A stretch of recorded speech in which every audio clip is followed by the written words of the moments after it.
But Brandon, let's move on to me, this is going to be the best topic, the most fun topic of the podcast, because we kind of get to think about something that is absolutely ludicrous in most people's mind. Now, I'm going to get right to it. Is there a chance that an undefeated Wisconsin team misses the playoffs? I know it sounds crazy, but I think that there is. I think there is a chance that an undefeated Wisconsin team misses it. I think that they could say, okay, you are undefeated, even though you beat Ohio State. They could still say, well, if you have Auburn winning or Georgia winning, whoever wins that one, I think, is in. You have your ACC winner, they're in. You have your Big 12 winner, if it's Oklahoma, definitely in. If it's TCU, then that kind of makes things really interesting, all over. But they could say that Wisconsin didn't have a strong enough schedule and that there were teams better than them with a better record, with a better strength of schedule. When I misspoke there. There would be no one with a better record because they would be undefeated. But with a better strength of schedule that could bounce them. I think that would be hard to do. I think that would be very hard to do, especially if you beat Ohio State. But I think that just with how crazy college football has been, especially this year and in the last couple of weeks, we could see anything. We could see absolutely anything happen. So yes, a completely perfect Wisconsin team could find themselves not in the playoffs. Do I think it's most likely that it will happen? No. But could it happen? Yeah, I could see it happening. I think it could happen too. And the thing that I was looking at today that I found very interesting is, do you know, I'll give you a hint. First off, there has never been an undefeated team. Well, I'm not talking about non-Power 5 undefeateds. I'm talking about Power 5 undefeateds under the research that I did. I hope I'm not completely wrong, but I'm looking at it, and the Power 5 undefeateds, there has never been one that has missed the playoffs since 2014. I'm going to ask you this, and you know I love asking you questions. You've got 4 answers, 1, 2, 3, or 4. What do you think is the lowest spot an undefeated team has had in our brief 3-year history of the college football playoff? The lowest spot, the undefeated? Lowest spot. So 1, 2, 3, or 4. 3 or 4. What's the lowest number that you think? Lowest would be 4. 3. You're right, 3. Do you remember what year that was? How long have we been doing this? I'll give you bonus points if you can tell me what team it was. Was it 2015? No, it was 2014. Think back to 2014. That was the year that Ohio State beat Oregon, blew them out for the national championship. Which team was undefeated and I hated their quarterback? That's the biggest hint. I hated their quarterback, and I still kind of hate the quarterback. Florida State. Yes, they were 13-0 that year, and they finished 3rd. That was Alabama, Oregon, Florida State, Ohio State. 2015, the year you were talking about, number 1 team in the nation was undefeated. That was Clemson. Then last year, Alabama was undefeated. They notice how the undefeateds lost in the national championship to each other. And it got me thinking, well, what was going on that year? Because I look at that Florida State schedule, and of course 3 years ago I got to go back and think about it, but like 22, they beat number 22 Clemson, they beat number 5 Notre Dame, they beat number 25 Louisville, and they also beat number 11 Georgia Tech, whereas Alabama, that was right. That was the year Alabama lost to number 11 Ole Miss early in the year, but late in the year won 16 LSU, number 1 Mississippi State, number 15 Auburn, number 16 Missouri.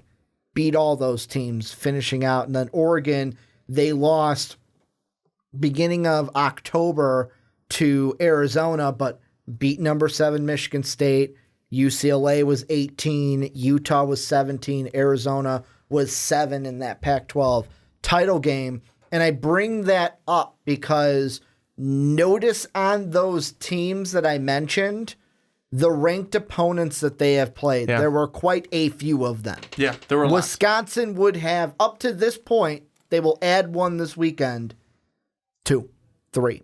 And Ohio State will be 2 or 3. 2. They're adding 3 this weekend. Okay. They haven't yet, but they will add 3 when they play Ohio State. And if they beat Ohio State's going to be the first team inside the top 19, because technically, Iowa was inside the top 20 at 20. But they will be the first team, 19 or above, that this team has played. Alabama has a better resume than that. And that's sad with how much we ragged Alabama on their resume. Not ragged, but like really dissected Alabama on their resume. But you can, and this is where it comes down to it. We talked earlier in one of the earlier segments, I think it was on the USC one, that this is where people are going to be looking at your resumes. This is where people are going to be looking at your schedules.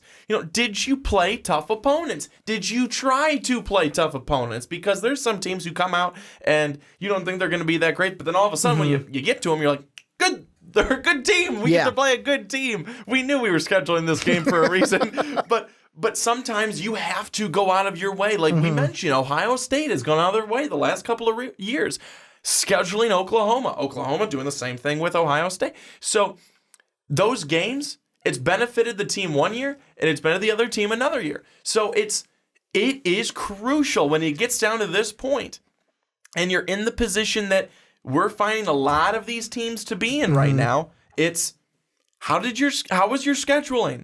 How competitive was your scheduling? And sometimes, in the Big Ten this year, we didn't find a lot of competitive teams. If you take a look, well, especially in the West. I was just going to say you can't necessarily put it on Wisconsin that they had a schedule: Nebraska, Purdue, Maryland, Illinois, don't Indiana. forget that Champaign game. That's 1, 2, 3, 4. That is 5 conference games, and those teams, Purdue, the best one out of all of them. And this is the thing. Like, I get that side of like the Wisconsinite that's sitting there going, "Why are you going to chastise us for beating our division?" You can't. I mean, in that sense, with those games that I just mentioned, you can't. You have to schedule them. You know what I'm chastising you for?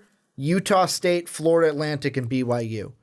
That is what I am chastising you. And this was a graphic that I saw like a week or 2 ago. It was on Colin Cowherd, and the best offense that Wisconsin had played up until, like, I want to say it was the Michigan game, the Iowa or the Michigan game, the best offense they had played up to that point was BYU, and BYU's offense wasn't really that 6 great. points of offense? Like, I'm talking about, like, ranking of yardage in the season. I'm going to see if I can find that graphic, but, I mean, that to me is what I'm chastising you for. Go out to me. I don't even care if, I'll be honest, I don't care if you even do what Alabama did. Schedule Colorado State. Give me something. Give me somebody that is from a Power 5 that is a bottom feeder. Go out there and schedule in Arizona. Go out there and schedule a Syracuse, because Clemson can't beat Syracuse. There's my knock at Clemson There's fans your dig. for this week. But go out and schedule someone from a Power 5. Don't play Utah State. Don't play Lane Kiffin at Florida Atlantic. Don't play BYU. Actually, if you had the balls, do what Ohio State did and schedule someone in the top 10, maybe even the top 5. I was just going to say, I wouldn't mind seeing a Georgia on here or a Florida when they're good, I mean, it's like there's nothing wrong with doing that because let's go back to the preseason ranking. Sorry to cut you off. That's there. okay. You get to test yourself. You get to test your team and see, hey, it's going to be early in the season when you're able to do that. And you get to see, heat check, how good are you? How good are you? So Wisconsin was ranked AP number 9 coming in. Why didn't, let's say week 2, that's the week I'm looking at, why didn't we see like a Washington? They were 8, right around there. Why didn't we see maybe an Auburn? In Auburn, they were 12 at the time. And LSU, 13. Hey, let's play Stanford. They're at 13. Georgia was 15. Hell, let's say, you know what, screw it. Let's play Louisville. You know what? I'd even settle for Charlie Strong and South Florida, Yeah, I was who thinking was them too. 19. Even though they're not like a Power 5 team, that's my problem with Wisconsin, is that you played nobody in your non-conference. And I want to just really say really Go quickly, ahead. though, not just Wisconsin. It's not just Wisconsin, But but in this talking about them in situation, this segment, yeah. it is. And the thing that I want to relate it to is how many times, no matter what the sport is, do you see it, either whether it's a coach, whether it's a player, whether it's a situation, and how many times have you sat there and gone, like, I'm going to pull basketball into it. How many times have you seen a point guard, let's say in the college tournament, and you're like, aggressive, go, like, why didn't you go to the basket? No, I'm going to be conservative and take a jumper. That's what Wisconsin is, making the conservative decisions. You know what? We're gonna play easier opponents, but as long as we beat those opponents, let's see if that gets us in. We're not gonna take too many risks. We're gonna make calculated plays, make sure we win all the games. Whereas Ohio State, 2 losses on the year, screw it. Sooners, you want to come in and play us? Sure. You blew us out, whatever. And they'd still go on with their season, beat Penn State, didn't roll over like dogs. That's what I'm saying with Wisconsin, is the non-conference to me is the one that really is like, oh, come on. Play someone, whether I don't even care, like I said, if it's a South Florida. Play somebody that is ranked early on and show me that you want to, that you're thinking about this resume early on, and you're not just trying to win your games and say, hey, we never lost a game. We never lost a game. I would agree with you. I would agree 100% with you on that. I think that, though, moving the conversation a little bit back, though, because, I mean, nothing's going to change this year on that front. Yeah. Nothing's going to change at all. Wisconsin is where they are. They are undefeated to this point. They come in this weekend. They play Ohio State, a team that they have lost to the last 5 times. And one of these times, when there was a lot on the line, back in the Big Ten title game in 2014, Ohio State beat Wisconsin 59-0. Ricky, would you expect that would happen this year? Say that one more time. I was looking at my computer. 2014. Yeah. Big Ten title game. Ohio State, Wisconsin. Yes. 59-0 Ohio State. Would you expect that happens again this year? Yes. And the thing that I was going to say is Wisconsin, the thing that makes it even worse is if they want a chance to just say to the committee, yeah, you know what, we are in this 110%, is they need to blow out Ohio State. Because to me, in my mind, let's say they win closely by a touchdown, by 3, even by 10. If they win close, then I could see the situation of, you know, the one we talked about earlier where, Auburn loses, but Auburn could still get in kind of a thing. Yeah. I could see the committee going and saying, hey, you know what, ACC is in. If, let's say, Oklahoma wins in this situation, all right, Oklahoma's in.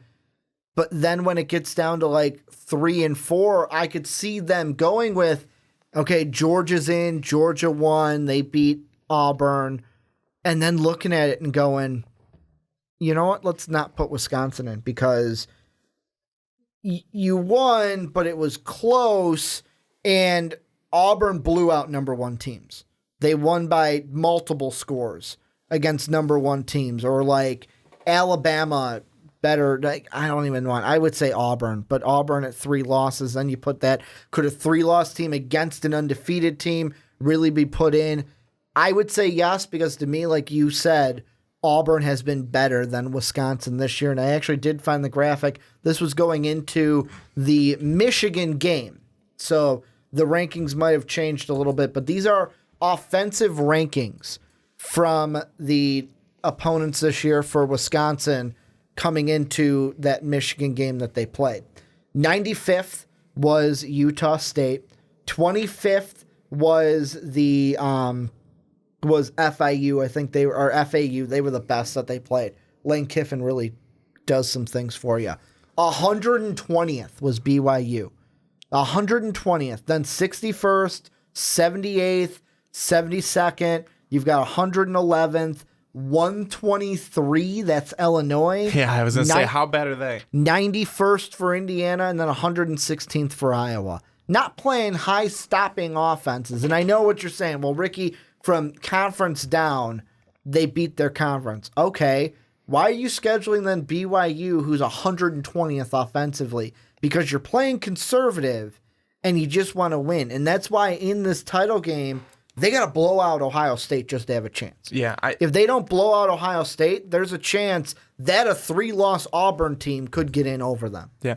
I'll be honest. I don't think that we cannot sit here and knock the Badgers for playing Big Ten teams because they're in the Big Ten. I'm knocking them for their non-conference. I think the games that we're looking at, and that really, if you're coming into this segment right now and you're looking at it right now and you're a Wisconsin fan, I hope that you're with us. You cannot help that you played well against the Big Ten teams that you went up against. But you certainly can help, not you the fan, because you can't do anything about it, but your team, your coach, your program can help the non-conference teams that you play. And Utah State, Florida Atlantic, and BYU, those aren't the right teams to be scheduling. If you are Wisconsin, and you want to be taken seriously, because I think that you could probably say, as a Wisconsin fan, you probably don't feel like you've been taken seriously for some time, because it's always been Ohio State or Michigan or Penn State in the Big Ten.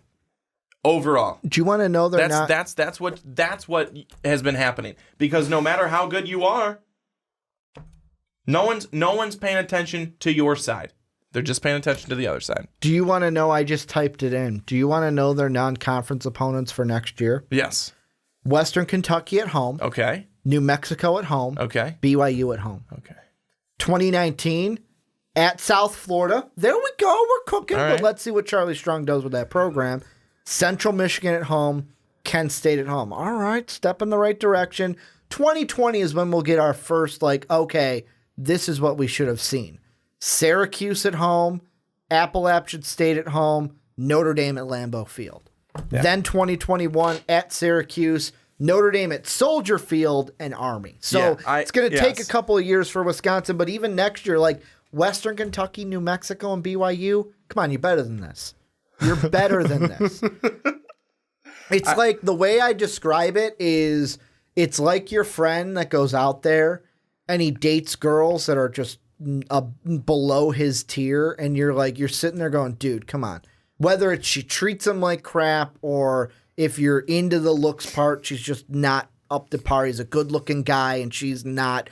And, I hope she wouldn't be a guy, but that would be a different thing for that. But the whole thing of you're sitting there come on, dude, you're better than that. You are better than that. That's what Wisconsin is. It's come on, you're better than this. Schedule more tough games. And it looks like we'll get that in 2020. Well, I think it looks Sorry if I offended anyone. No, by the way. I think it looks like we're finally getting to a point in terms of Wisconsin where they're realizing that they need to be able to do this and schedule more quality out of conference opponents. Mm-hmm. That's starting to be the norm, and it's been a slow trend. It's been a very, very slow trend. I think that it's a good. I think in the team that you've talked about in these next couple of years, it's good for Wisconsin and it's really good for Notre Dame. And I mean that to me, I can't wait. 2021. I mean, only a couple years away. I'm thinking late September, because it says here September 25th. Game's not going to be too cold. We could go to that game. Is that the one at Soldier Field? At Shoulder Field? The one at Lambeau's beginning of October. No. I'm not going to that game. It's going to be too cold. That's the thing that like David. Beginning of October, that's not bad. Me and Dave have talked about football. The thing that like shies me away from going to football games is when you get to like December, it's like, no, stay at home. It's warmer. Don't go then. It's way warmer. No, I know. Go early, like opening day. But it's all about who you want to see too. Do you want to see the cupcakers? Nobody No, but wants I'm to just see the saying, if you want to cupcakers. go to a better game, Oh yeah, you go in the first couple of weeks. I am completely, and this is off topic a little bit. I'm completely on board with Colin Cowherd. Football, What aren't you? football, I'll stay at home.